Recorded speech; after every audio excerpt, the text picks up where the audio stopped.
धर्म और शिक्षा पर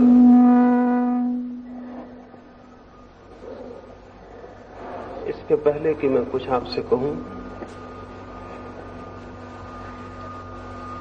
एक छोटी सी कहानी से मैं अपनी बात शुरू करना चाहूंगा।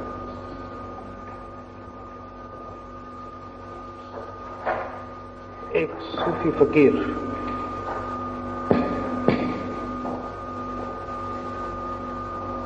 एक रात सोया।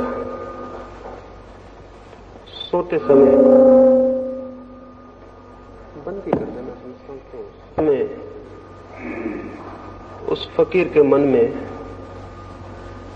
एक प्रार्थना थी। परमात्मा के दर्शन की इच्छा थी।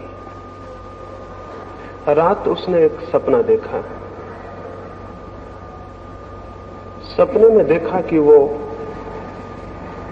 परमात्मा के नगर में पहुंच गया है।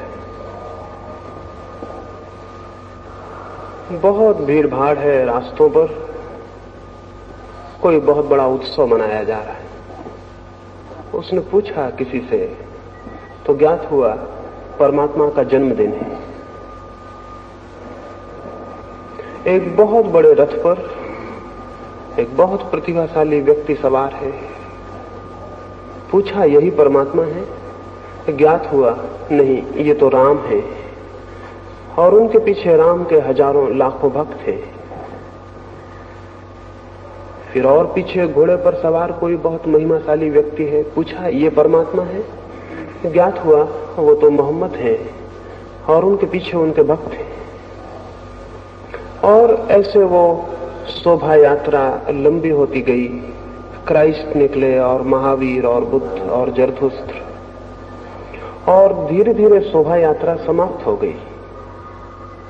और सबसे अंत में एक बहुत बूढ़ा आदमी एक घोड़े पर निकला जिसके साथ कोई भी नहीं था। उसे देखकर, उस फकीर को देखकर हंसी आने लगी। किसी से उसने पूछा कि ये कौन पागल है जो अकेला घोड़े पर सवार है और जिसके साथ कोई भी नहीं? तो ज्ञात हुआ वो परमात्मा है। उसे बहुत हैरानी हुई और उसने पूछा कि राम के साथ बहुत लोग हैं, क्राइस्ट के साथ बहुत लोग हैं, बुद्ध और महावीर के साथ बहुत लोग हैं, मोहम्मद के साथ बहुत लोग हैं, लेकिन परमात्मा के साथ कोई क्यों नहीं? तो ज्ञात हुआ सारे लोग मोहम्मद, महावीर और राम में बट गए हैं, परमात्मा के लिए कोई बचा नहीं। उसकी घबराहट में नींद खुल गई। उसने कभी सोचा भी नहीं था। वो बहुत घबराया, लेकिन ये स्वप्न में इसलिए आपसे कह रहा हूं ताकि मैं ये आपसे कह सकूं कि वस्तुतः ऐसी ही स्थिति सारी दुनिया में घट गई है। हिंदू हैं, मुसलमान हैं, ईसाई हैं, जैन हैं, लेकिन धार्मिक कोई भी नहीं है। धार्मिक होना बहुत अलग बात है हिंदू होने से, मुसलमान होने से। इसके पहले कि मैं धर्म और शिक्षा के संबंध में आपसे कुछ कहूं, ये कह देना जरूरी है कि धर्म से मेरा अर्थ हिंदू, मुसलमान और जैन से नहीं है, ईसाई और पारसी से नहीं है। जब तक कोई मनुष्य हिंदू है या मुसलमान है, तब तक धार्मिक होना असंभव है। और जितने लोग धर्म और शिक्षा के लिए विचार करते हैं और जो लोग शिक्षा के साथ धर्म को जोड़ना चाहते हैं, धर्म से उनका अर्थ या तो हिंदू होता है या मुसलमान होता है या ईसाई होता है। ऐसी धार्मिक शिक्षा धर्म तो नहीं लाएगी, मनुष्य को और अधिक अधार्मिक बनाती है। इस तरह की शिक्षा तो कोई 4-5 हजार वर्षों से मनुष्य को दी जाती रही है, लेकिन उसने कोई बेहतर मनुष्य पैदा नहीं किया, उससे कोई अच्छा समाज पैदा नहीं हुआ। विपरीत हिंदू, मुसलमान और ईसाई के नामों पर जितना अधर्म, जितनी हिंसा, जितना रक्तपात हुआ है, उतना किसी और बात से नहीं हुआ। ये जान के बहुत हैरानी होती है नास्तिकों के ऊपर, उनके ऊपर जो धर्म के विश्वासी नहीं है, बड़े पापों का कोई जिम्मा नहीं है। बड़े पाप उन लोगों के नाम पर हैं जो आस्तिक हैं। नास्तिकों ने न तो मंदिर जलाए हैं और न मस्जिदें और न लोगों की हत्याएं की। हत्याएं की हैं उन लोगों ने जो आस्तिक हैं। मनुष्य को मनुष्य से विभाजित भी उन लोगों ने किया है जो आस्तिक है। जो अपने को धार्मिक समझते हैं, उन्होंने ही मनुष्य और मनुष्य के बीच दीवार खड़ी की। तो यदि धार्मिक शिक्षा का यह अर्थ हो कि हम गीता सिखाएं, कुरान सिखाएं या बाइबल सिखाएं, तो ये बड़ी खतरनाक शिक्षा होगी। ये शिक्षा धार्मिक नहीं हो सकती, क्योंकि ये बातें जिन लोगों को सिखाई गई हैं, वे लोग कोई अच्छे मनुष्य सिद्ध नहीं हुए। और इन बातों के नाम पर जो भेद खड़े हुए हैं, उन्होंने मनुष्य के पूरे इतिहास को रक्तपात और हिंसा से भर दिया, क्रोध और घृणा से भर दिया। तो सबसे पहली बात तो मैं ये कहना चाहता हूं कि धर्म की शिक्षा से मेरा प्रयोजन किसी संप्रदाय, उसकी धारणाओं, उसके सिद्धांतों की शिक्षा से नहीं है। एक बात निषेधात्मक रूप से, यदि हम चाहते हैं कि शिक्षा और धर्म संबंधित हो, तो हमें चाहना होगा कि हिंदू, मुसलमान और ईसाई शब्दों से धर्म का संबंध टूट जाए, तो ही शिक्षा और धर्म संबंधित हो सकते। नहीं तो शिक्षा और धर्म कभी संबंधित न हो सकते हैं, न होने चाहिए। अगर एक धार्मिक सभ्यता पैदा करनी हो, तो वो सभ्यता हिंदू नहीं होगी, वो सभ्यता मुसलमान भी नहीं होगी, वो सभ्यता पूरब की भी नहीं होगी, वो सभ्यता पश्चिम की भी नहीं होगी। वो सभ्यता अखंड मनुष्य की होगी, सबकी होगी, समग्र की होगी। किसी एक अंश और एक खंड की वो सभ्यता नहीं हो सकती, क्योंकि जब तक हम मनुष्यता को खंडित करेंगे, तब तक हम द्वंद्व और युद्ध से मुक्त नहीं हो सकते। जब तक मेरे और आपके बीच कोई दीवार होगी, तब तक बहुत कठिनाई है कि हम एक ऐसे समाज को निर्मित कर सकें जो प्रेम और आनंद में जिए। अभी तो हमने जो समाज निर्मित किया है, कोई 3000 वर्षों में 15,000 युद्ध जमीन पर हुए। 3000 वर्षों में 15,000 युद्ध, शायद कल्पना भी न हो। 3000 वर्षों में 15,000 युद्ध बहुत ज्यादा होते। अगर प्रतिवर्ष 5 युद्ध हो रहे हों, तो क्या अर्थ हुआ? 3000 वर्षों के इतिहास में केवल 300 वर्ष का छोटा सा टुकड़ा ऐसा है जब युद्ध नहीं हुए। वो भी 300 वर्ष इकट्ठे नहीं, कभी 1 दिन, कभी 2 दिन, कभी 10 दिन जमीन पर युद्ध बंद रहा है। ऐसा सब मिला के कालखंड 300 वर्ष होते हैं। 300 वर्ष शांति और 3000 वर्ष युद्ध। और ये भी शांति कैसी, एकदम झूठी। जिसे हम शांति के क्षण कहते हैं, वे असल में शांति के क्षण नहीं है, बल्कि नए युद्ध की तैयारी के दिन। मैं तो मनुष्य के इतिहास को 2 हिस्सों में बांटता हूं, युद्ध का काल और युद्ध की तैयारी का काल। अभी तक शांति का कोई काल हमने नहीं जाना है। ऐसा जो ये विभाजित मनुष्य है, इसके विभाजन में सबसे बड़ी दीवार आइडियोलॉजी, विचार, धर्म और धारणा की। बातें बदल जाती हैं। आज कम्युनिज्म है और अमेरिका का लोकतंत्र है, वे भी 2 धर्म बन के खड़े हो गए। उनकी भी लड़ाई 2 धर्मों जैसी लड़ाई हो गई। क्या ये नहीं हो सकता कि हम विचार के आधार पर मनुष्य के विभाजन को समाप्त कर दें? क्या ये उचित है कि विचार जैसी बहुत हवाई चीज के लिए हम मनुष्य की हत्या करें? क्या ये उचित है कि मेरा विचार और आपका विचार मेरे हृदय और आपके हृदय को शत्रु बना दे? अब तक यही हुआ है, और अब तक धर्मों के नाम पर खड़े हुए संगठन हमारे प्रेम के संगठन नहीं है, बल्कि हमारी घृणा के संगठन है। और इसलिए आपको ज्ञात होगा कि जब भी दुनिया में घृणा का जहर जोर से फैला दिया जाए तो किसी को भी संगठित किया जा सकता है। एडोल्फ हिटलर ने अपने आत्मकथा में लिखा है, अगर किसी कौम को संगठित करना हो तो किसी दूसरे कौम के प्रति घृणा पैदा कर दो, कोई खतरा पैदा कर दो। मुसलमान को इकट्ठा होना होता है तो वो कहता है इस्लाम खतरे में, और तब मुसलमान इकट्ठा हो जाता है। और हिंदू को इकट्ठा होना हो तो वो कहता है हिंदू धर्म खतरे में, और हिंदू इकट्ठा हो जाता है। अभी पाकिस्तान का हमला भारत पर हुआ या चीन का, तो सारे भारत में एकता मालूम पड़ी। वो एकता एकदम खतरनाक और झूठी, वो प्रेम की एकता नहीं, वो सामने खड़े दुश्मन के खिलाफ जो हमारे मन में घृणा है उसकी एकता है। दुश्मन चला जाएगा, एकता भी चली जाएगी। ये हमारे सारे संगठन जिनको हम धर्म कहते हैं, किसी की घृणा पर खड़े हुए, और घृणा का धर्म से क्या संबंध हो सकता?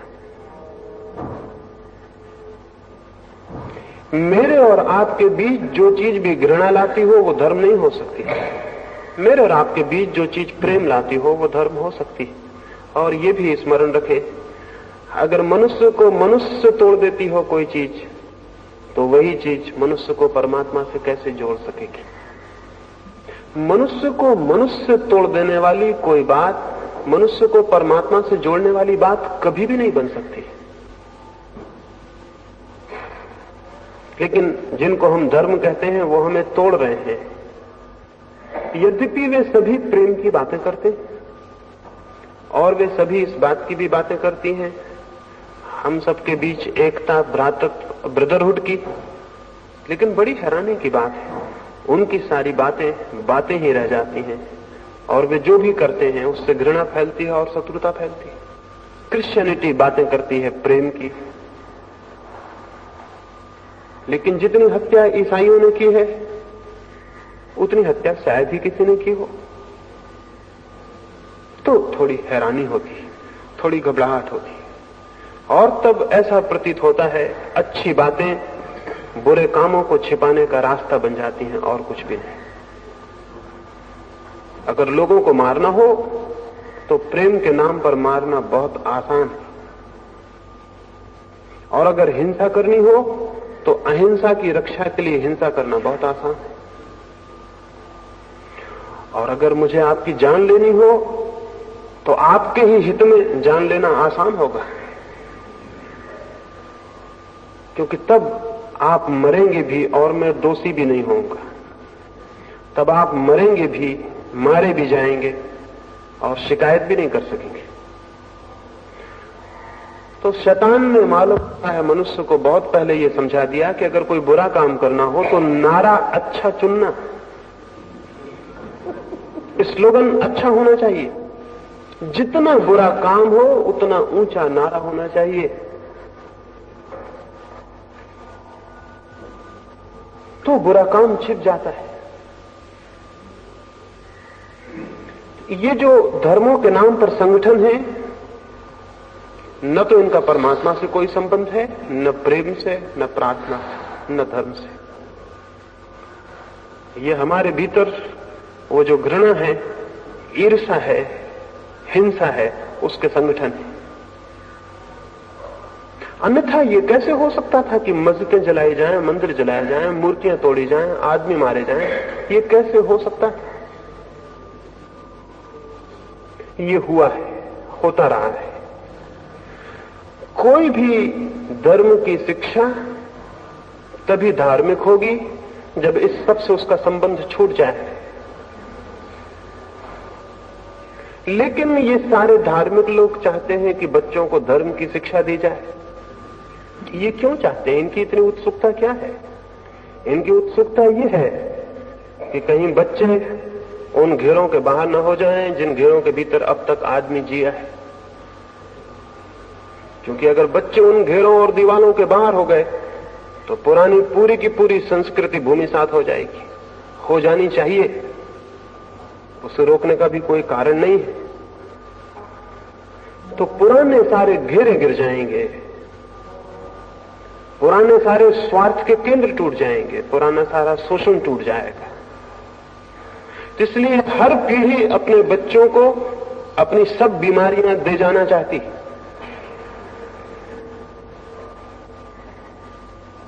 इसमें उसके अहंकार की भी पूर्ति होती है। इसलिए बाप अगर हिंदू है तो बच्चे को हिंदू बना जाना चाहता है। क्यों? मुसलमान बाप बच्चे को मुसलमान बना जाना चाहता है। और इसके पहले कि बच्चे में विचार पैदा हो, क्योंकि विचार पैदा हो जाए तो हिंदू या मुसलमान होना बहुत मुश्किल हो जाएगा। विचारशील कैसे हिंदू हो सकता है, कैसे मुसलमान हो सकता है? इसलिए बच्चा जब बहुत छोटा हो, जब उसमें विवेक और विचार पैदा ना हुआ हो, तभी ये कीटाणु हिंदू और मुसलमान होने के उसके भीतर डाल दिए जाने चाहिए। तो जब वो होश में आए तब उसके खून में मिल जाए ये जहर, और तब इस जहर से मुक्त ना हो सके। इसलिए सभी ये तथाकथित धार्मिक लोग छोटे छोटे बच्चों को धर्म की शिक्षा दिलाने के लिए बहुत उत्सुक हैं। इनकी उत्सुकता कोई शुभ नहीं है।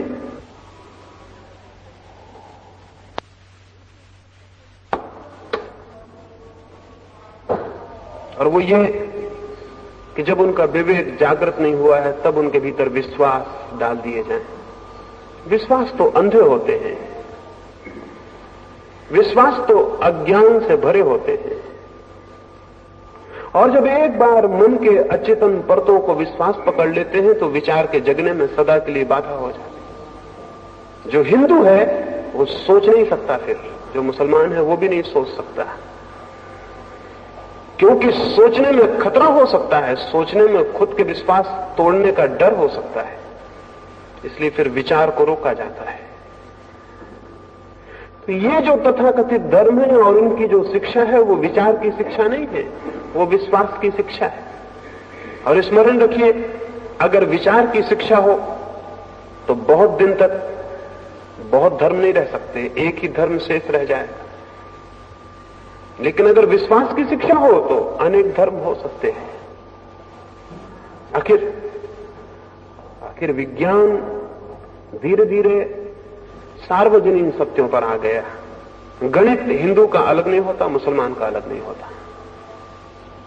लेकिन क्या आपको पता है कि पहले गणित अलग होता था? हिंदुस्तान में जैनियों का गणित अलग, हिंदुओं का गणित अलग था। गणित कैसे दो हो सकते? क्या एब्सर्ड, कैसी नासमझी की बात है। गणित दो हो सकते? हिंदुओं की भूगोल अलग, जैनियों की भूगोल अलग थी। भूगोल दो कैसे हो सकती? लेकिन अलग थी।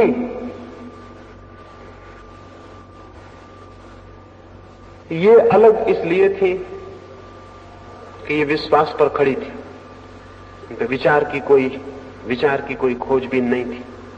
विचार और तर्क का कोई आधार नहीं था। तर्क और विचार सार्वजनिक सत्यों पर ले आता है, और विश्वास स्थानीय होता है, सार्वजनिक नहीं होता, नहीं हो सकता, क्योंकि विश्वास को सार्वजनिक होने का कोई आधार नहीं होता है। फिर विश्वास अंधा होता है, उसके पास आंखें नहीं होती। क्या आपको पता है, अरस्तु जैसा विचारशील व्यक्ति भी अपनी किताब में लिखा है कि स्त्रियों के दांत पुरुषों से कम होते हैं। अरस्तु, और खुद की उसकी 2 औरतें थी, एक भी नहीं। और कभी भी बैठ के उन औरतों के दांत गिन सकता था।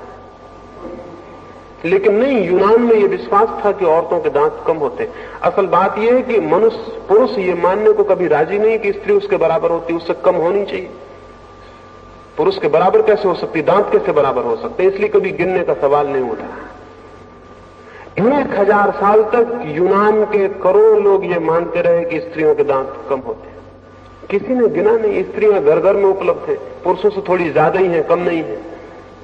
किसी ने गिनती नहीं की, किसी ने शक भी नहीं किया। विचार की पहली बुनियाद होती है शक, संदेह, डाउट, और विश्वास का आधार होता है कभी शक मत करना, संदेह मत करना। जो संदेह नहीं करता वो कभी विचार भी नहीं करता, वो कभी खोज भी नहीं करता। तो ये तथाकथित धर्म सिखाते हैं विश्वास करो, जबकि धर्म सिखाएगा विचार करो। और धर्म विश्वास पर खड़ा नहीं होगा बल्कि विवेक पर खड़ा होगा, और विवेक पर जो धर्म खड़ा होगा वो बहुत शीघ्र, जिस भांति पदार्थ के संबंध में हमने सार्वजनिक यूनिवर्सल नियम खोज लिए, उसी भांति आत्मा और परमात्मा के संबंध में भी सार्वजनिक नियम खोज लेगा। विचार की गति सार्वजनीनता की तरफ है, यूनिवर्सलिटी की तरफ है। धर्म से और शिक्षा का संबंध तब होगा जब धर्म का संबंध विचार से हो, विश्वास से नहीं। और तब फिर वो हिंदू की और मुसलमान की शिक्षा नहीं रह जाएगी, तब वो धर्म की शिक्षा हो जाएगी। जब तक धर्म का संबंध विश्वास से है तब तक धर्म की कोई शिक्षा नहीं हो सकती। और धर्म का नाम भला लिया जाए, वो हिंदू की शिक्षा होगी या मुसलमान की या ईसाई की या जैन की शिक्षा होगी, ये कोई भी शिक्षा धार्मिक नहीं है। क्योंकि इस तरह से शिक्षित आदमी संकीर्ण हो जाता है, विराट नहीं। इस तरह से शिक्षित आदमी पक्षपातों, प्रेजुडिस से भर जाता है, विवेक उसका मुक्त नहीं होता बल्कि बंधा हो जाता है। इस तरह का व्यक्ति खोज करने में असमर्थ हो जाता है, क्योंकि जितने ज्यादा विश्वास उतनी खोज कठिन। खोज के लिए चाहिए मुक्त, विश्वास से स्वतंत्र चित्त, सब विश्वासों से मुक्त चित्त। लेकिन ये सारे धर्म तो सिखाते हैं कि जो संदेह करेगा वो नष्ट हो जाएगा। ये कोई धर्म नहीं सिखाते कि तुम विचार करो, क्योंकि हो सकता है कि विचार उन नतीजों पर ले जाए जो उनके नतीजों से मेल न खाएं।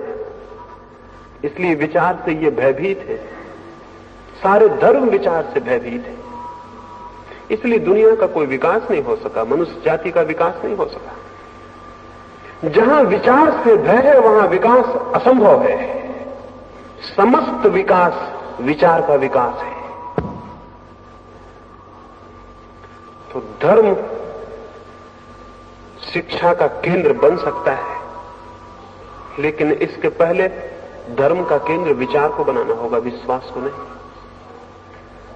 इसके पहले कि धर्म शिक्षा में आए, धर्म को पुनर्शिक्षित होना पड़ेगा, धर्म को खुद पुनर्दीक्षित होना पड़ेगा। वैसा ही धर्म नहीं प्रवेश पा सकता विद्यापीठों में जैसा धर्म बाजार में प्रचलित है। वो गलत है, वो बुनियादी रूप से गलत है।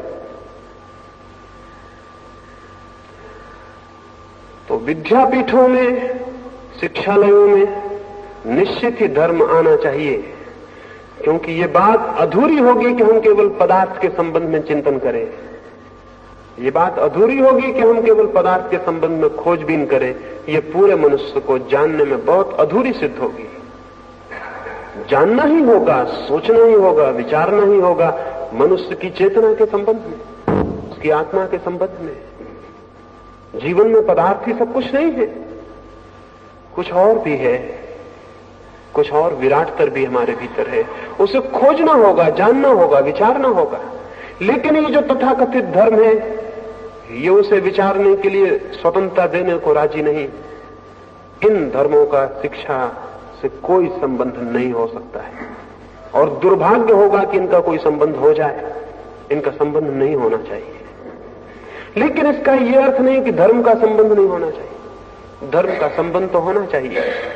एक दिशा तो विज्ञान है, बाहर जो हमारे जगत है उसको हम खोज रहे हैं।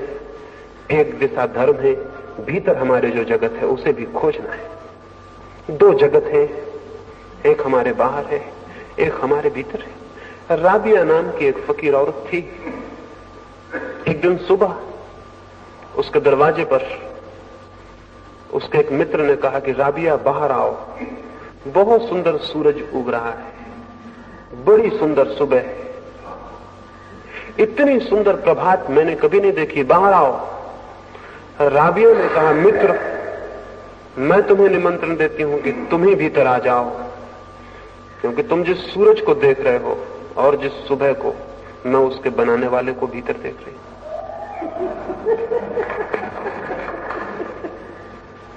का मित्र तुम भीतर आ जाओ। एक बाहर दुनिया है, निश्चित ही बहुत सुंदर, और वे लोग ना समझें जो बाहर की दुनिया के विरोध में मनुष्य को खड़ा करना चाहते हो। बहुत सुंदर है बाहर की दुनिया, और वे लोग मनुष्य के मंगल में नहीं है जो लोग उस दुनिया को कंडेम करते हो, उस बाहर की दुनिया को निंदा करते हो। बहुत सुंदर है बाहर की दुनिया, लेकिन और बड़ी सुंदर दुनिया भी एक भीतर है। बाहर की दुनिया पर जो रुक जाता है वो अधूरे पर रुक गया, शायद वो खजाने के बाहर ही रुक गया, शायद उसने बाहर की परत को, बाहर की देह को ही देखा और भीतर नहीं पहुंचा। भीतर और भी विराटतर और भी सुंदरतर कुछ है। धर्म उसकी खोज है। भीतर जो है मनुष्य के, समस्त के, प्रकृति के, उसकी खोज है धर्म। विज्ञान जो बाहर है उसकी खोज है।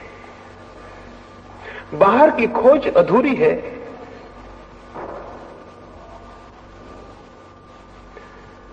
भीतर की खोज से शिक्षा का जरूर ही संबंध होना चाहिए, लेकिन जिन धर्मों को हम जानते हैं उनकी खोज भी भीतर की खोज नहीं है। वे बातें तो परमात्मा की करते हैं, लेकिन बातें एकदम झूठी मालूम पड़ती हैं। उनके मंदिर भी बाहर ही बनते हैं और उनकी मस्जिदें भी बाहर ही बनती हैं, और उनकी मूर्तियां भी बाहर ही खड़ी होती, और उनके शास्त्र भी बाहर हैं और उनके सिद्धांत भी बाहर हैं। और इन बाहर की चीजों पर वे लड़ते भी देखे जाते हैं। उनका आग्रह भी है इन पर, वे भी मनुष्य को भीतर नहीं ले जाते।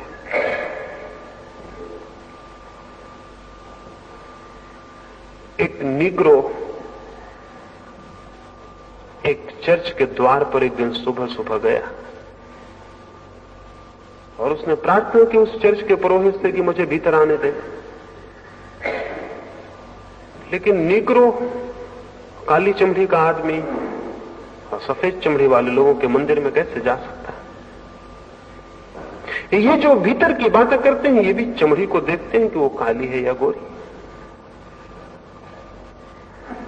ये जो परमात्मा की बातें करते हैं वो भी देखते हैं कि ब्राह्मण हो कि शूद्र। उस चर्च के पादरी ने कहा कि मित्र, क्या करोगे मंदिर में आकर भी? जब तक मन शांत नहीं है तब तक क्या करोगे आकर? जमाना बदल गया है, इसलिए पुरोहित ने अपनी भाषा बदल ली।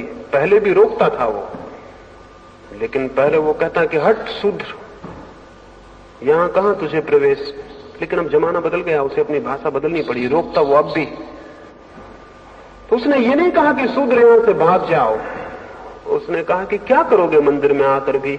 जब तक मन ही शांत नहीं है तो परमात्मा को कैसे जानो? ये बात उसने इस निग्रो से कही, लेकिन सफेद चमड़े के लोग जो रोज आते थे उनमें से किसी से भी कभी ये नहीं कहा था। जैसे वो सब मन उनके शांत हो गए। वो निग्रो सीधा होगा इसलिए चला गया। सीधा होगा तभी तो वो भगवान को खोजने किसी चर्च में गया था। अगर सीधा ना होता तो क्यों किसी चर्च में जाता? भोला भाला होगा, ना समझ होगा, नहीं तो किसी चर्च से भगवान का क्या संबंध है? अपने भीतर जाता, चर्च में क्यों जाता? लौट गया। कोई 10-5 दिन बीत जाने के बाद वो पुरोहित, चर्च का पादरी उसे रास्ते पर मिला और पूछा कि मित्र फिर दिखाई नहीं पड़े। उस निग्रो ने कहा, मैंने रात जाके परमात्मा से प्रार्थना की कि मेरे हृदय को शांत कर, मेरे मन को शांत कर, ताकि मैं तुझे जान सकूं और तुझसे मिल सकूं। रात मुझे एक सपना आया और भगवान मुझे दिखाई पड़े और उन्होंने मुझसे पूछा कि तू किस लिए उस चर्च में जाना चाहता है, मुझसे मिलने? तू बिल्कुल पागल है। 10 साल से मैं खुद ही कोशिश कर रहा हूं, वो पादरी मुझे चर्च के भीतर घुसने नहीं देता।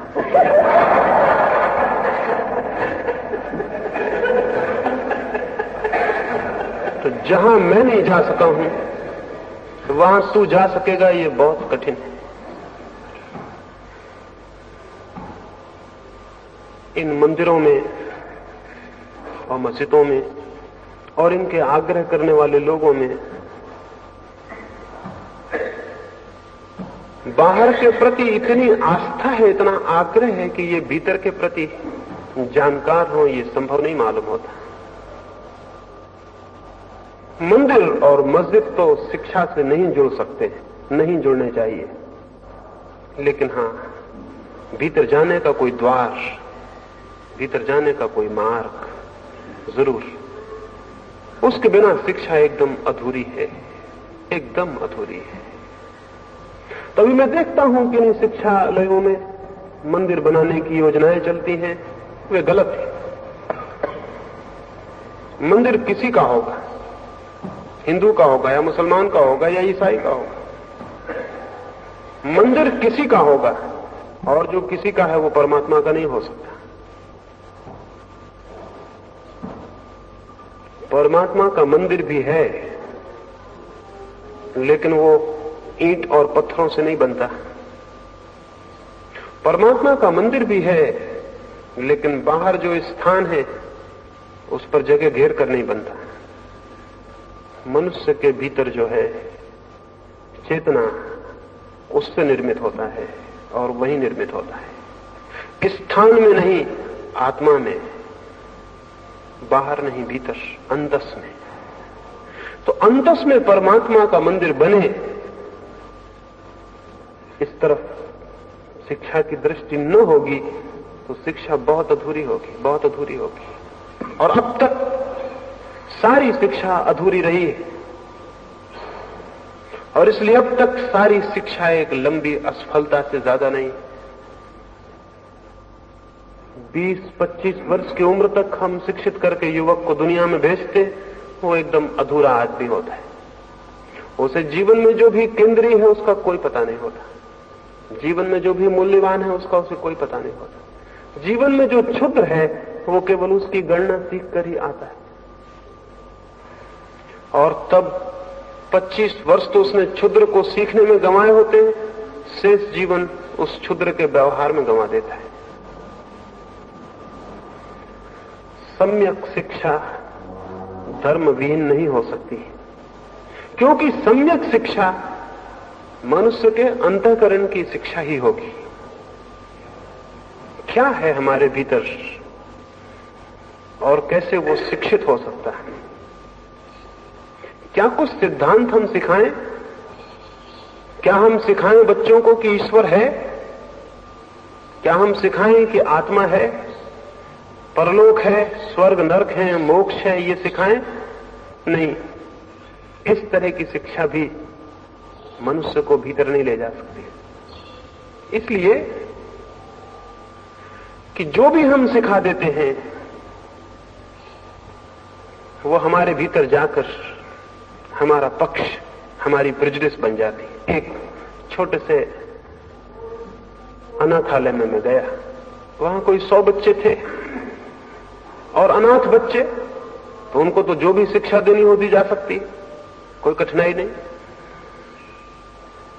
तो उनको धर्म की शिक्षा दी जाती थी, क्योंकि अनाथ बच्चों को तो कुछ भी सिखा सकते हैं आप, जो भी सिखाना चाहें, अब उनका कोई मां बाप ही नहीं है, तो उनको धर्म की शिक्षा दी जाती थी। मुझे अनाथालय के संयोजकों ने कहा कि हम यहां धर्म की शिक्षा देते हैं। तो मैंने उनसे कहा कि मैं अभी तक समझ ही नहीं पाया कि धर्म की शिक्षा कैसे हो सकती है। धर्म की साधना हो सकती है, शिक्षा नहीं हो सकती।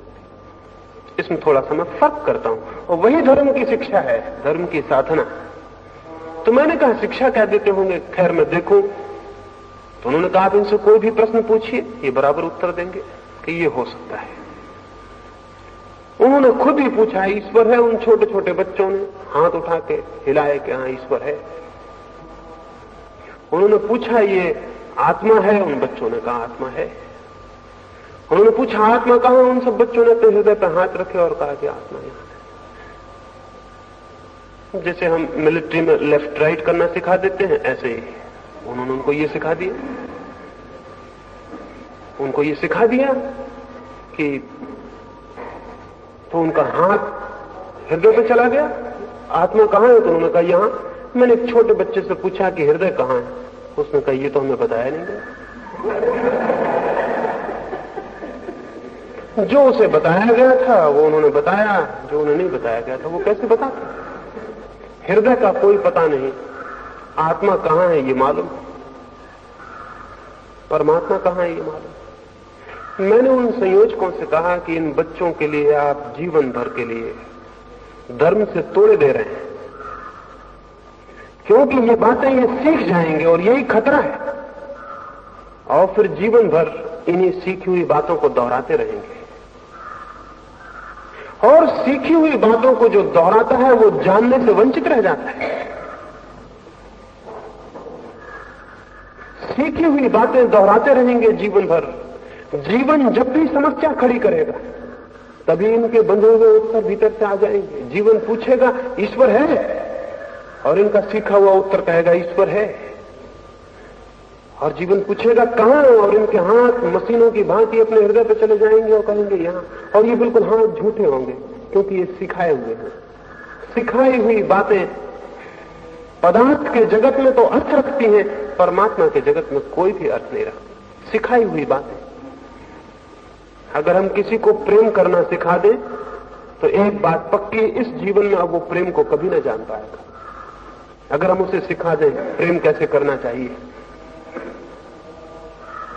क्या बोलना चाहिए, कैसे मिलना चाहिए, कैसे गले लगाना चाहिए, सब सिखा दें तो वो एक्टिंग सीख जाएगा प्रेम करने की, और फिर प्रेम को कभी नहीं जान पाएगा, कभी नहीं जान पाएगा। अभिनेता प्रेम को कभी नहीं जान सकते, हालांकि वही 24 घंटे प्रेम करते हुए दिखाई पड़ते। कभी भी अभिनेता प्रेम को नहीं जान सकता है, क्योंकि प्रेम उसकी ट्रेनिंग है, प्रशिक्षण। प्रेम उसने सीखा है। प्रेम उसके लिए एक कला है, एक आर्ट। प्रेम उसके लिए जीवन नहीं, अनुभव नहीं। जब प्रेम नहीं सीखा जा सकता तो प्रार्थना कैसे सीखी जा सकती? प्रार्थना तो प्रेम का और भी गहनतम रूप है। और जब प्रेम नहीं सीखा जा सकता तो परमात्मा कैसे सीखा जा सकता है?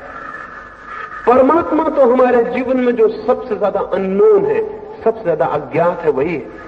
उसे सीखा नहीं जा सकता, उसे जाना जा सकता है। तो धर्म की शिक्षा का यह मतलब नहीं हो सकता कि आपको कुछ सिद्धांत सिखा दिए जाएं और आपको उनकी परीक्षा दिलवा दी जाए और आप परीक्षा में पास हो जाएं। जीवन में जो भी महत्वपूर्ण है उसकी कोई परीक्षा नहीं हो सकती। जीवन में जो व्यर्थ है उसी की परीक्षा हो सकती है।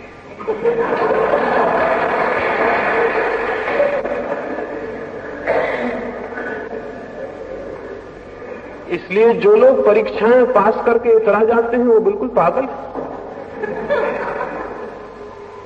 क्योंकि परीक्षा तो किसी महत्वपूर्ण तत्व की नहीं हो सकती। परीक्षाएं जहां समाप्त हो जाती हैं वहीं शिक्षा शुरू होती है। जहां तक परीक्षाएं चलती हैं वहां तक आप बचपन में हैं,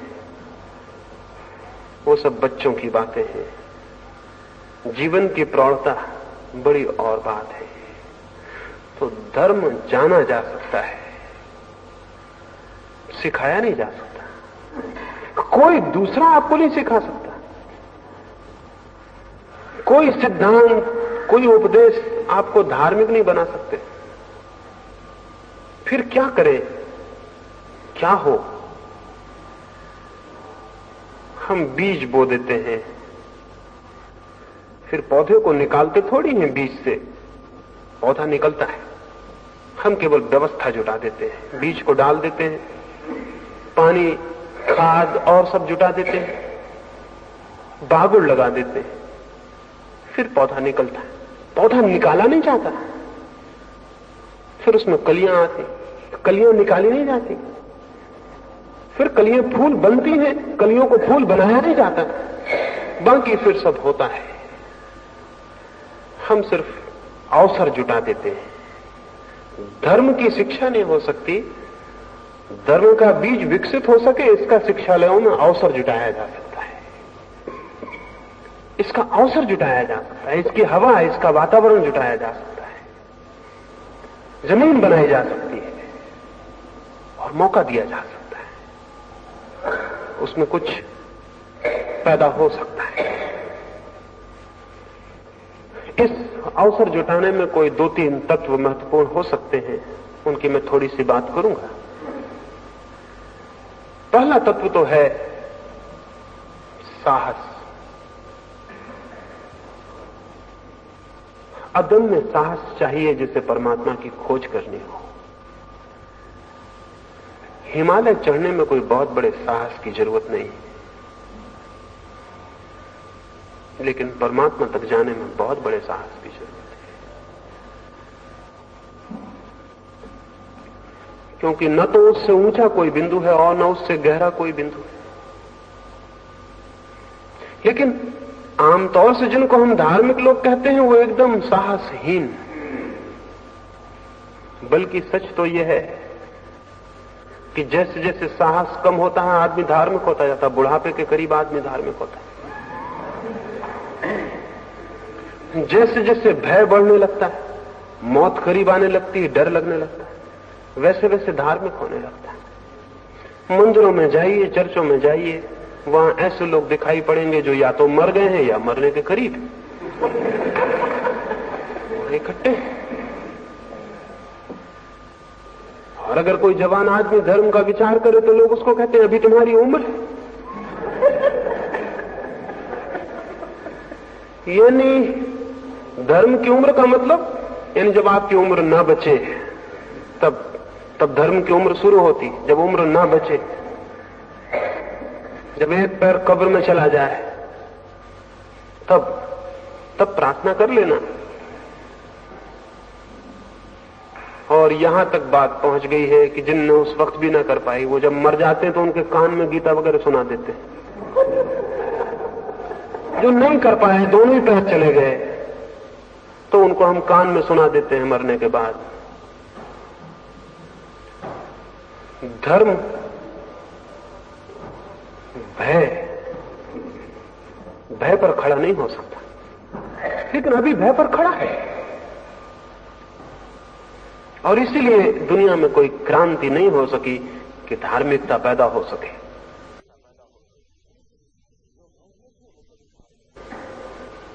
जो भयभीत है वो कभी धार्मिक नहीं हो सकता, क्योंकि भयभीत मन खोज करने में समर्थ नहीं रह जाता। अभय चाहिए, फियरलेसनेस चाहिए, एकदम अभय चाहिए। यानी उस सीमा तक अभय चाहिए कि अगर परमात्मा को भी इंकार करना पड़े तो इंकार किया जा सके। उस सीमा तक अभय चाहिए।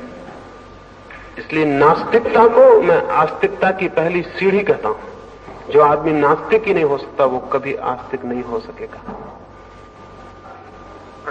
कभी आस्तिक नहीं हो सकेगा। नास्तिकता पहली सीढ़ी है। आस्तिकता उसके बाद ही हो सकती है। जो नास्तिक होने के पहले आस्तिक है उसकी आस्तिकता बिल्कुल झूठी हो, बेजान, मुर्दा होगी। साहस, और सबसे बड़ा साहस कौन सा है? सबसे बड़ा साहस है झूठे ज्ञान को अस्वीकार करने का साहस।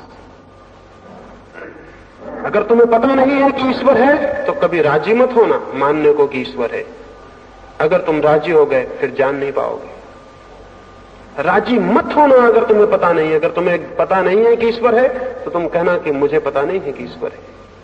चाहे कोई तुम्हें कितना ही झुकाए, चाहे प्रलोभन दे कि स्वर्ग जाओगे अगर ईश्वर को मानोगे, और चाहे भयभीत करे कि नर्क भेज देंगे अगर ईश्वर को नहीं मानोगे, तो तुम नर्क जाने को राजी हो जाना, स्वर्ग जाने की फिक्र छोड़ देना। लेकिन कहना कि मैं भी जानता नहीं हूं, तो मैं भी मानने को राजी नहीं हो सकता। इतना साहस न हो तो ईश्वर की खोज नहीं हो सकती, धर्म की खोज नहीं हो सकती। भयभीत लोग क्या करेंगे? भयभीत लोग अपने भय के कारण ही कुछ भी मानने को राजी हो जाते हैं, कुछ भी मानने को राजी हो जाते हैं। सबके भीतर भय है मरने का कि कहीं मर न जाएं। इसलिए जो कौम जितनी ज्यादा मरने से डरती है, वो कौम उतनी ही आत्मा की अमरता में विश्वास करने लगती है। ये हमारी कौम, यहां जितने मरने से डरने वाले लोग हैं, जमीन पर और कहीं भी नहीं। तो ये कौम आत्मा की अमरता में खूब निष्ठा रखती है। क्यों? ये निष्ठा कोई आपके ज्ञान के कारण नहीं है। मरने का डर कि कहीं मर न जाए, तो कम से कम एक बात तो तय है कि आत्मा अमर है, शरीर मरेगा मरेगा, हम थोड़ी मरने वाले, मैं तो बचूंगा। ये जो मरने का भय है, ये आपकी आत्मा का विश्वास बना हुआ है। ये विश्वास बिल्कुल झूठा है, ये भय पर खड़ा हुआ है। इस विश्वास का कोई भी मूल्य नहीं। ये विश्वास धार्मिक नहीं है। ये केवल भयभीत रुग्ण चित्त की आस्था है, सुरक्षा है, सिक्योरिटी घबराहट में पकड़ ली गई। तो शिक्षा भय को अलग करे, साहस के लिए तैयार करे। पहली बात, अगर धार्मिक जीवन को जन्म देना है तो एक अदम्य साहस पैदा करना पड़े, भय से मुक्त करना पड़े। अभी सारा धर्म भयभीत है, भय से ग्रसित है। सारी हमारी नैतिकता भय पर खड़ी है। चौरस्ते पे पुलिस वाला खड़ा हुआ है और सबसे बड़ा पुलिस वाला हमने परमात्मा खड़ा कर रखा है ऊपर। इधर पुलिस वाला डरवाए हुए है कि चोरी मत करना, उधर परमात्मा डरवाए हुए कि चोरी मत करना। पुलिस वाले में और परमात्मा में हमने एक आंतरिक संबंध बना रखा है। ये डरवाता है कि इधर सजा करवा देंगे, और अगर इससे बच गए तो उस बड़े पुलिस वाले से बच ही नहीं सकते, वो नरक भेज देगा, वो वहां आग में डालेगा और ये करेगा। और इस भय पर जो नीति खड़ी होती, जो धर्म खड़ा होता है, वो थोथा होता है, झूठा होता है। उसकी प्राणों में कोई गति नहीं होती, उस प्राणों में कोई बल नहीं होता। तो स्मरण रखना, धर्म का पहला सूत्र है अभय। इसलिए भय के कारण किसी सिद्धांत को कभी अंगीकार मत करना, कभी स्वीकार मत करना। अच्छा है अज्ञान में मर जाना, लेकिन झूठे ज्ञान में जीना बहुत बुरा है। क्योंकि जो आदमी झूठे ज्ञान को स्वीकार कर लेता है, उसका अज्ञान ढक जाता है। अज्ञान मिटता नहीं, अज्ञान ढक जाता है। और जब अज्ञान ढक जाता है तो ज्ञान की खोज की प्रेरणा नष्ट हो जाती है, फिर कोई प्रेरणा नहीं रह जाती। अगर मेरे पैर में फोड़ा है और मैं उसको ढांक लूं तो मुझे दिखाई न पड़े, आपको दिखाई न पड़े, इससे फोड़ा समाप्त नहीं होता, बल्कि न दिखाई पड़ने से फोड़ा फिर अबाध गति करता है, निश्चिंत होकर गति करता है, फैलता है शरीर में। हमें पता नहीं है कि ईश्वर है, लेकिन हम माने बैठे हैं कि ईश्वर है। तो वो जो अज्ञान है उसको हमने छिपा लिया। छिपा हुआ अज्ञान खतरनाक है, वो बढ़ता जाएगा, फैलता जाएगा। और ये झूठा ज्ञान किसी काम का नहीं, किसी काम का नहीं। अज्ञान को स्वीकार करना अपने, और झूठे ज्ञान को कभी स्वीकार मत करना। तो जो मनुष्य अपने अज्ञान को जानता है, अज्ञान उसे चैन नहीं लेने देता है, उसे धक्के देता है कि मिटाओ इसे, तोड़ो इसे, आगे बढ़ो और अपने अंधकार को तोड़ो। हम यहां बैठे हैं, हमें पता चल जाए कि मकान में आग लग गई, तो फिर किसी को समझाना पड़ेगा कि बाहर निकलो, उपदेश देने पड़ेंगे, भाषण करने पड़ेंगे समझाने के लिए कि बाहर निकलिए, मकान में आग लगी है। नहीं, फिर ना यहां उपदेशक पाया जाएगा, ना सुनने वाले पाए जाएंगे, यहां कोई भी नहीं। उन दोनों की मुलाकात बाहर होगी, यहां नहीं होगी।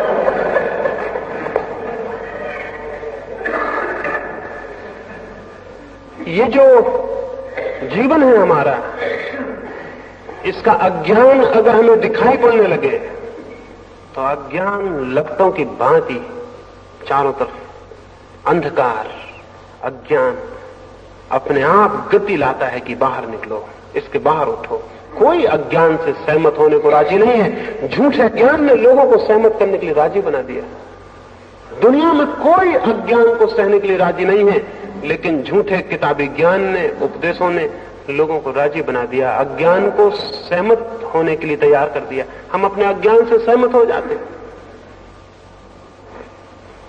हमारे अज्ञान को रोकने में उन लोगों ने सहायता पहुंचाई है जिन्होंने हमें ज्ञान सिखा दिया है। ज्ञान तो सिखाया ही नहीं जा सकता, अज्ञान तोड़ा जा सकता है, ज्ञान सिखाया नहीं जा सकता। और अज्ञान टूट जाए तो जो क्रांति घटित होती है वो ज्ञान है। अज्ञान मिट जाए तो जो शेष रह जाता है वो ज्ञान है। तो तुम ज्ञान इकट्ठा करने की कोशिश मत करना धर्म के जगत में, विज्ञान के जगत में करना, क्योंकि विज्ञान सिर्फ इंफॉर्मेशन है, विज्ञान कोई ज्ञान नहीं, सिर्फ सूचना है। इसलिए तुम सूचनाएं इकट्ठी करना विज्ञान के जगत में। विज्ञान हमेशा बाहर से सीखा जाएगा, क्योंकि वो सूचना है, ज्ञान नहीं है। धर्म कभी बाहर से नहीं सीखा जा सकता, वो सूचना नहीं हो, वो ज्ञान है। तो बाहर से जो भी सिखाया गया उसे छोड़ देना। तो शिक्षालय ये कर सकते हैं कि बाहर से सिखाए गए धर्म से छुटकारा दिलवाएं, साहस पैदा करें, हिम्मत दें, अभय बनाएं, और युवकों को कहें कि तुम खोजना और उनके अज्ञान का दर्शन कराएं कि तुम अज्ञान में हो। खोजने के क्या सूत्र हो सकते हैं, मार्ग हो सकते हैं, वो उन्हें बताएं। खोजने का पहला सूत्र है, अशांत चित्त कभी कुछ खोज नहीं सकता। अशांत चित्त कैसे खोजेगा? अशांत चित्त तो अपनी अशांति में इस भांति आबद्ध हो जाता है कि खोज असंभव हो जाती है। खोज के लिए चाहिए शांत चित्त, खोज के लिए मौन चित्त, खोज के लिए चाहिए गहरी शांति। तो चित्त कैसे शांत हो, उसकी दिशा, चित्त कैसे मौन हो, उसकी दिशा, चित्त कैसे निर्विचार हो, उसकी दिशा, इसकी भूमिका शिक्षा में जुटाई जानी चाहिए। अभी तो हम जो कर रहे हैं वो उल्टा कर रहे हैं। अभी तो हम मौन होना बिल्कुल भी नहीं सिखाते। अभी तो हम विचार से भरते हैं, और जितना जो व्यक्ति विचार से भर जाता है समझते उतना ज्यादा शिक्षित हो गया। इसलिए आपको पता है जिन मुल्कों में शिक्षा बढ़ती जाती है उन मुल्कों में पागलों की संख्या भी बढ़ती जाती है। क्योंकि अगर हम विचार ही विचार की शिक्षा दें और मौन की कोई शिक्षा ना हो, तो विचार की अति जो तनाव पैदा करेगी, उससे विक्षिप्तता आएगी, उससे पागलपन आएगा। पश्चिम के तो बड़े विचारक, करीब करीब सभी बड़े विचारक, बड़े कवि, बड़े चित्रकार बिना पागल खाने जाए बिना छूटते नहीं। बल्कि अब तो मुझे ऐसा लगने लगा कि जो पागल खाने नहीं जाता वो थोड़ा मीडियाकर है, वो जीनियस नहीं है, वो प्रतिभाशाली नहीं है, छोटा मोटा है इसलिए नहीं जाता, बच जाता है। लेकिन बड़ा विचारक तो जाते ही। सभ्यता जैसे जैसे विकसित हुई है पागलपन बढ़ा है। ये क्यों? ये विचार का अति टेंशन है, अति तनाव है। हम सिर्फ एक आदमी को हम चलना चलना सिखा दें और रुकना ना सिखाएं तो क्या होगा? पागल नहीं हो जाएगा। उसको चलना सिखाएं, रुकना ना सिखाएं, ठहरना ना सिखाएं, वो चलते ही रहे तो क्या होगा? तो क्या होगा? उसके पैर चलते ही रहे तो या तो पागल होगा, या मर जाएगा, या थक के बेहोश होकर गिर जाएगा। हम उसे विश्राम ना सिखाएं तो क्या होगा? एक आदमी को हम जागना सिखाएं और सोना ना सिखाएं तो क्या होगा? तो हम विचार सिखाते, निर्विचार बिल्कुल नहीं सिखाते, उसे मौन, साइलेंस बिल्कुल नहीं सिखाते।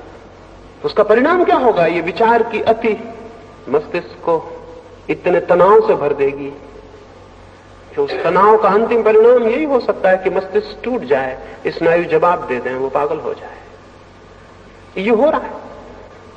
और डर तो ये है कि इतनी तीव्रता से हो रहा है कि पूरी सभ्यता के पागल हो जाने का डर है। पूरा डर है इस बात का कि कहीं पूरी मनुष्य जाति एक साथ पागल ना हो जाए। पता हमको बिल्कुल ना चलेगा, पता इसलिए नहीं चलेगा कि हम भी उतने पागल, बगल वाला भी उतना पागल, इसलिए पता चलना बहुत कठिन होगा। अभी भी पता नहीं चल रहा। पता नहीं चलने का कारण ये नहीं है कि अभी कोई हालत बहुत अच्छी है, पता न चलने का कारण यह कि सबकी हालत एक जैसी है।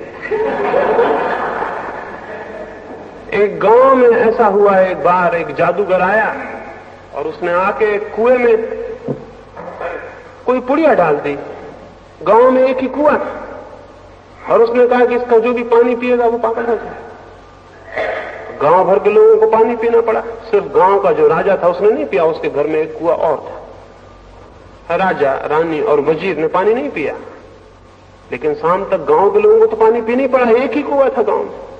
सारा गांव शाम होते होते पागल हो गया। सारे गांव के लोगों ने सभा की और उन्होंने कहा मालूम होता है बादशाह का दिमाग खराब हो गया, क्योंकि बादशाह ने पानी नहीं पिया था उस कुएं का। तो गांव भर के लोग जब पागल हो गए तो उन्हें समझ में आया कि बादशाह का दिमाग जरूर गड़बड़ हो गया, बिल्कुल हमारी जैसी बातें नहीं कर रहा। तो उन्होंने सभा की शाम को कि इस राजा को उतार देना चाहिए, इसका दिमाग खराब हो गया और किसी ठीक राजा को इसकी जगह बिठाना चाहिए, नहीं तो सब गड़बड़ कर देगा, सब डुबा देगा। राजा बहुत घबराया। महल के आसपास जनता इकट्ठी हो गई। उसने अपने वजीर से कहा कि क्या करें। वजीर ने कहा सिवाय एक रास्ता है कि उस कुएं का पानी हम भी पी लें। अगर थोड़ी देर हो गई फिर बचाव मुश्किल हो जाएगा। तो राजा ने जाके उस कुएं का पानी पी लिया। उस रात उस गांव में उत्सव मनाया गया कि राजा का दिमाग ठीक हो गया। करीब करीब ऐसी हालत है। और इसलिए तो जब हमारे बीच कोई ठीक दिमाग का आदमी पैदा होता तो हम उसके साथ बड़ा उल्टा व्यवहार करते हैं। क्राइस्ट पैदा होता है, सूली पे लटका देते हैं। सुकरात पैदा होता है, जहर पिला देते हैं। गांधी पैदा होता है, गोली मार देते हैं। ये हमारा व्यवहार है ठीक मस्तिष्क के लोगों के साथ। ये आकस्मिक नहीं है, ये बिल्कुल स्वाभाविक है। हमारा दिमाग खराब है। तो शिक्षालय, विद्यापीठ विचार ही ना सिखाएं, मौन सिखाएं। मौन की दिशा में अग्रसर करें। थोड़ी देर के लिए निर्विचार होना सिखाएं। मस्तिष्क का श्रम ही नहीं, मस्तिष्क का विश्राम भी। और बड़े मजे की बात है कि जीवन का जो भी गहरा अनुभव है वो जब मस्तिष्क विश्राम करता है तब उत्पन्न होता है, क्योंकि तब उस शांति में, उस मौन में ही वो जाना जाता है जो हमें घेरे हुए है, जो हमारे भीतर है और हमारे बाहर है। जीवन में जो भी शुभ है, सुंदर है और सत्य है, वो मौन में, एकांत में और शांति में ही जाना गया है। तो उस दिशा में हम गति दें। उस दिशा में जो गति मिलेगी, साहस और निर्भयता और खोज की अदम्य इच्छा, जिज्ञासा, संदेह, अगर ये सारी बातें हम युवकों को दे सकें तो धर्म की दिशा में उनकी आंखें उठनी शुरू हो जाएंगी। वैसी स्थिति में ही धर्म और शिक्षा का संबंध हो सकता है। मैं समझता हूं मेरी इन बातों को थोड़ा समझने का प्रयास करेंगे, क्योंकि मैं ये तो नहीं कह सकता कि मेरी बातें मान ले, क्योंकि अगर मैं ये कहूं तो मैं फिर पुराना धार्मिक हो गया। जो आपसे ये कहूं कि मेरी बातें मान ले, विश्वास कर ले, मैंने जो कहा, जो भी आपसे ये कहता हो कि मेरी बातों को विश्वास कर ले, उसे शत्रु समझना, वो आपका मित्र नहीं। जो भी आपसे कहता हो मेरी बातों को मान लेना, वो खतरनाक है। तो मैं आपसे निवेदन करूंगा कि मैंने जो कहा इस पर विचार करना, संदेह करना, इस पर सोचना, इस पर विचार करना। अगर इसमें से कोई चीज ठीक लगे तो वो इसलिए मत मानना कि किसी ने आपसे कही है, वो इसलिए मानना कि वो आपको ठीक लगी है। और उसको भी उस समय तक ही मानना जब तक ठीक लगे, और जिस क्षण में गलत है उसी वक्त छोड़ने का साहस रखना, उसी वक्त छोड़ने का साहस रखना। इस भांति जो व्यक्ति विचार करता है, खोजता है, निर्णय लेता है, उसके जीवन में विकास होता है, गति होती है। और ये बात असत्य है कि विश्वास और श्रद्धा से धर्म मिलता है, ये एकदम असत्य है। विचार, विवेक, शोध और अनुसंधान से धर्म मिलता है। और जिनको विश्वास से मिल जाता हो वो काहिल और सुस्त लोग होंगे, जो खुद नहीं खोजना चाहते, और किसी की बात को पकड़ के निश्चिंत हो जाते हैं। वे भी बाजार जाते हैं, 2 पैसे की हंडिया खरीदते हैं तो उसको भी बजाते हैं, लेकिन परमात्मा को बिना बजाए स्वीकार कर लेते हैं। बेईमान हैं, आलसी हैं, सुस्त हैं, खुद खोज करने की श्रम से बचना चाहते हैं। और स्मरण रखें, दूसरों की आंखों से कोई भी कभी नहीं देख सकता, अपनी आंख चाहिए। मेरी आंख से आप नहीं देख सकते, आपकी आंख से मैं नहीं देख सकता हूं। लेकिन उपदेशकों के हित में यही है, पुरोहितों के हित में यही है कि वो कहें तुम्हें आंखों की क्या जरूरत है, हमारे पास आंखें हैं, हमारी आंखों से देख लो।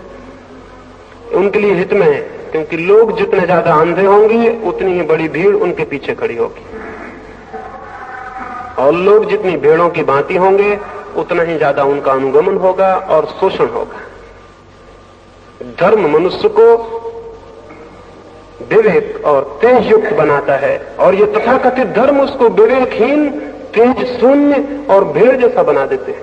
एक अध्यापक ने मुझे कहा कि उन्होंने अपने गांव के एक छोटे से स्कूल में बच्चों से पूछा कि एक बगिया के भीतर 11 भेड़ें बंद हैं, अगर उनमें से 5 छलांग लगा के बाहर निकल जाएं तो पीछे कितनी बचेंगी? एक छोटे से बच्चे ने कहा कि बिल्कुल भी नहीं। उन्होंने कहा तो कैसा पागल है, 11 भेड़ें बंद है, 5 छलांग लगाएंगी तो कितनी बचेंगी? उस बच्चे ने कहा आप गणित जानते होंगे, मैं भेड़ों को जानता हूं, भेड़ें मेरे घर में है, एक भी नहीं बचेगी, क्योंकि जहां 5 गई वहां बाकी 6 भी चली जाएंगी, पीछे कोई बचने वाला नहीं। तो उसने कहा आप गणित जानते होंगे, मैं भेड़ों को जानता हूं, गणित का मुझे पता नहीं, लेकिन भेड़ एक ना बचेगी पीछे। तो ये सारे धर्मशास्त्री, धर्म पुरोहित, ये हिंदू और मुसलमान और मस्जिद और मंदिर वाले लोग चाहते हैं मनुष्य न हो दुनिया में, भेड़ें हो। राजनीतिज्ञ भी यही चाहते हैं कि भेड़ें हो। दुनिया के तथाकथित सभी तरह के नेता, चाहे वो धर्म के नेता हो चाहे राज के नेता हो, वो सभी चाहते हैं कि भेड़ें हो, क्योंकि भेड़ें अनुगमन करने में बड़ी कुशल होती हैं और कभी इंकार नहीं करती। ये जितने भी शोषण करने वाले लोग हैं वो सभी यही चाहते हैं। तो मैं आपसे निवेदन करूंगा, अगर धार्मिक बनना है तो भेड़ कभी मत बनना, किसी की भी भेड़ मत बनना है, तो ही खुद का विवेक मुक्त होगा, खुद की आंख जगेगी। न तो किसी के अनुयायी बनने की जरूरत है और न किसी के अपना अनुयायी बनाने की जरूरत है। धर्म की खोज एक एक मनुष्य की वैयक्तिक खोज है, कोई सामूहिक उपक्रम नहीं है। प्रेम मैं अकेला करता हूं, न किसी का अनुगमन करता हूं, न किसी को नेता मानता हूं। प्रार्थना भी मैं अकेला ही करूंगा, परमात्मा भी मैं अकेला ही खोजूंगा। इतने साहस से, इतने हिम्मत से, इतने आत्मविश्वास से जो गति करता है वो एक दिन जरूर उसको पा लेता है जो पा लेने जैसा है। उसे कैसे हम पा सकते हैं उसके संबंध में कुछ और मैं संध्या बात करूंगा। मेरी बातों को इतने प्रेम और शांति से सुना है, उससे बहुत बहुत अनुग्रहित हूं। और अंत में सबके भीतर बैठे परमात्मा को प्रणाम करता हूं। मेरे प्रणाम स्वीकार करें।